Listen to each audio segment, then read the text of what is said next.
చిత్తూరు ప్రజలు ఎందుకు ప్రసాద్ రావుని ఎన్నుకోవాలంటే ఏం చెప్తారు? వాళ్ళకి నాకు నేను ఇంతకుముందే చెప్పాను, నాకు రిఫరెన్స్ పాయింట్ లేదు. నేను బలానా చేశాను అంటాను, కొత్తగా వచ్చాం కాబట్టి.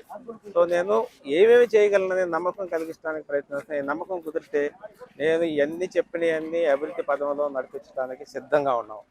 ఈ నెక్స్ట్ 10-15 ఇయర్స్ ఇక ఆ తర్వాత కూడా ఈ అభివృద్ధి రిఫరల్ పాయింట్ అవుతుంది. అంత కమిటెడ్గా ఉన్నాం. సో మాకున్న ఒకే ఒక అడ్వాంటేజ్ అంటే సీనియర్ లీడర్స్ ఉన్నారు మాకు, who are going to become ministers. వాళ్ళు వస్తే మాకు ఇంకా అంత యాక్సెస్ పెరుగుతుంది కదా, అందరికి యాక్సెస్ పెరుగుతుంది. సో ఇప్పుడు ఆగిపోయిన అన్నీ వస్తాయి. ఆగిపోయిన ఇరిగేషన్ ప్రాజెక్ట్స్ కూడా రివైవ్ చేస్తారు, పారిశ్రామిక వాడలను రివైవ్ చేస్తారు. ఇంకా అంతకంటే ఉందంటే అన్ని డెవలప్మెంట్ వచ్చాయి కదా. ఇరిగేషన్ వస్తే వ్యవసాయం డెవలప్ అవుతుంది, ఇండస్ట్రియల్ వస్తే యాన్సిలరీ ఇండస్ట్రీ డెవలప్ అవుతాయి, ఉద్యోగాలు వస్తాయి, అవుతుంది బాగా. సో ఇవన్నీ కూడా తెలుగుదేశం పార్టీ, అదేవిధంగా చిత్తూరు పార్లమెంటు, చిత్తూరు అభ్యర్థుల వల్ల సాధ్యమని అంటారు. అవును, ఖచ్చితంగా సాధ్యం అండి.